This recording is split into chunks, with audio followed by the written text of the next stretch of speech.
acquisition date. Generally, what we have understood is whatever is the appointed date, is sort of your date for determining a merger or demerger. Here, it is the date on which control will effectively pass. So, let's say when an NCLT matter comes up, unless the tribunal gives an order, can you say that control has passed? Possibly no. But what happens is it was always controlled by you, and you were doing an internal restructuring and 100% company was merging. So then it will be the date on which you are starting the merger scheme anyway. Because you always had control over that. It is not changing as a result of a tribunal order. Purchase and accounting method, I think again broadly the same, except that contingent liabilities have to be recognized at fair value under India's. But that's, I think, the requirement there, which we never used to do under the Indian GAAP. Consideration, I think broadly again the same, fair value, but under Indian GAAP there was a possibility to say that fair value is equal to face value. No longer there under India's. Non-controlling interest, so if you have a minority interest, then you could value it at normal cost. But under India's, non-controlling interest needs to be on acquisition date fair value. Basically, saying that you still need to look at where you don't have control, you still need to look at fair value as an answer. Accounting for goodwill, I think, and I'm just covering the big changes. I'm not covering it. It's a very big, standard by itself. And I think there are several nuances, and one or two I just want to highlight if not more. Goodwill, merger said 5 years. In India, I think you have to test it. There is no this thing about amortizing it because under India you need to test for goodwill every year. So I think that's the other big change that will come in. I think the important element is under India, if you are merging a profit-making company with a loss-making company, okay, so the surviving entity is loss-making entity. Then the accounting of that surviving entity could be or ought to be done as if not as an acquirer but as an acquiree, because they believe that in substance it is the loss-making company which is merging you, because it's a smaller entity, this is a larger entity, and it is the loss-making company in effect that is merging, because ultimately the shareholder of that huge or large profit-making company will be the key shareholder of the merged entity. And therefore, the accounting by the merged entity will be need to be not as an acquirer but as an acquiree. That's a very, very different way of looking at it. But I think we need to be alive to it, because we talk of reverse mergers as one of the ways of trying to solve some of the tax-related issues. But we can get caught into a different accounting aspect if not done properly. So I think that's all that I had to cover. I think I'm short, a little bit ahead of the time. I'm happy to take some questions.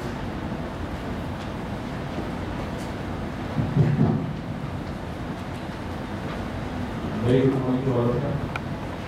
So when you said that in the case of a merger immediately post an acquisition, it is not a common control transaction, it's a business combination. Makes sense, but in the current Indian scenario, when you have an NCLT approving the scheme after 6 or 8 months, what would be your appointing date or effective date? Or, of course, the India doesn't make any differentiation between appointed and effective. So what would be your date of consolidation? Because in my scheme I have to mention an appointed date. Let's say I've acquired something on the 15th of the month and 31st is my appointed date. Technically, I have to make a balance sheet maybe in May for March 17th. What would I do in such a scenario? I think it's not about only now. Even earlier, there were several schemes which were passed after the court, after the shareholder approval, and you used to always go back and do it in the next year, whatever was there. I think the same concept should apply in India. So let's say if a shareholder, let's put it this way, the tribunal order has not come to case again. The shareholder meeting in July, it has still not come to July of 2017. Comes in somewhere in September 2017.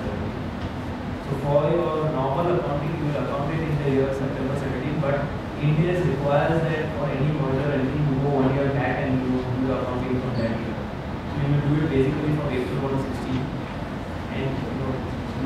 the year 1780 financial. So what about if on April 16 my company was not in existence? So whatever is the first date.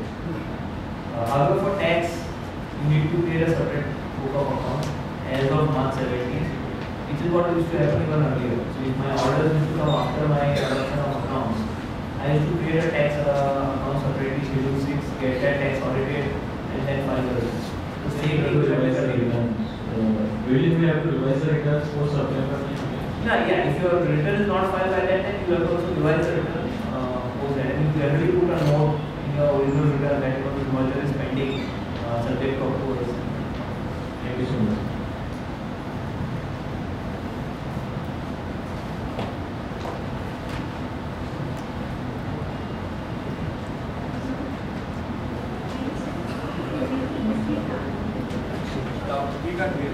If there is a listed company in which promoter holding is less than 50% and its loss is pertaining to and all into the listed company, whether it will be considered that the two companies are under common control? So, as far as the loss is concerned, it is controlled by the Listed company. that there is no doubt. Yes. So far as that is concerned, it will still be common control because ultimately the accounting will have to be done by the listed entity. And it is controlling the loss. Because you can't look at the shareholder who is controlling the receipt. Now the other aspect of India's common control is that who is controlling the policy making and all of that. That is also equally important. Even at 45%, or you could still be controlling that. Amrish, when you were dissecting the plethora of tax and rules, it reminded me of a game of chess, where before you make any move, you try and deliberate what the opponent is going to do, and yet sometimes you are getting hit. So from your experience or from your knowledge, can you share with us somewhere where you found such hit or sometimes below the below where it hit? Yeah, so just one experience I can say. Maharashtra Bombay stamp act, we have this concept of appointed date and effective date. And generally, you would pay stamp duty on the effective date. In our case, what had happened was there was a change in the shareholding between the appointed date and the effective date. And we had to issue lesser number of shares because merging entity or the transferring entity got the shares of transfer entity. So our calculation of stamp duty was on a lower basis. Office came back and said, I will look at it only on the appointed date. On the appointed date, the quantum of shares to be issued, which are not actually issued but to be issued, was higher. Because transfer rate not got certain part of the shares of the transfer. The gap was almost 2.5 crores in stamp duty. That's how you sometimes get stuck. Or run out without playing a ball. In the Ind-AS standard of business combination, there is a specific section for common control transactions. Now, does that appendix or that guidance is applicable for both transferor and transferring books, or is it only applicable for the merged entity? So it is applicable for both. So appendix is applicable for both. I think last question here. If anybody has question, we will take it on the side. Yes.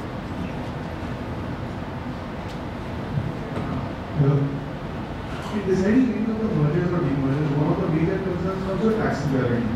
How it will be perceived by a tax, because that's a major concern, either it can cover your losses or considering the tax on the transaction itself. There is no guidance on the taxability, which demerger or which merger can be covered. Is there any specific guidelines available anywhere? But the Act itself provides for those guidelines. The Act provides, okay, you transfer business. Business is defined on a context. So I think if you see further down on the definition of what is business as per them, it is clear to my mind at least, so long as it is a business activity, so it is needed to be an activity. It can't be some chosen assets, and we are very clear on that. Even in merger, they are saying it can't be some chosen assets. So long as the meeting is business activity, so long as you are transferring all assets and liabilities of the undertaking, and they also define part of the undertaking. So if not that you need to transfer everything. You can define part of everything, but it has to be a business activity. So long as of now you're doing under, as of now you're doing at book value, and there is a question under Ind AS for uncontrolled transactions, that demergers will not happen. Because unfortunately it used to be done at fair value and double required at book value. So those 7 conditions which are there, with the 3 explanations or 4 explanations, there are now 5 basically. So the last 2 are not applicable to general scenarios, so we cut out of the 3 explanations, providing a very wide guidance to my mind on what can be done and not done. And I think it's always better to err on the side of caution when you are looking at wanting to take advantage of any losses or anything. This is how I would look at it. I give you one example. Okay. Suppose I have SEZ with a part operating and part not operating. So if there is no other option for me, suppose I have an investor who wants to invest in the part which is not operating today and he wants to come as an investor in that portion only. For me the option left is only me. I don't have any other option. Is in that at the time when I am doing the demerger, I have a future plan. Doesn't work. The simple answer to your question is it doesn't work. It needs to be an activity when you are demerging. If we are doing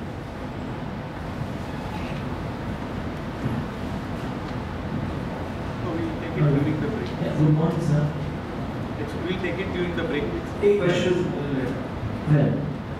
I think you would all agree that certainly Amrish has taken us through some really innovative strategies on the corporate restructuring space. Thank you, Amrish, for the detailed presentation. For the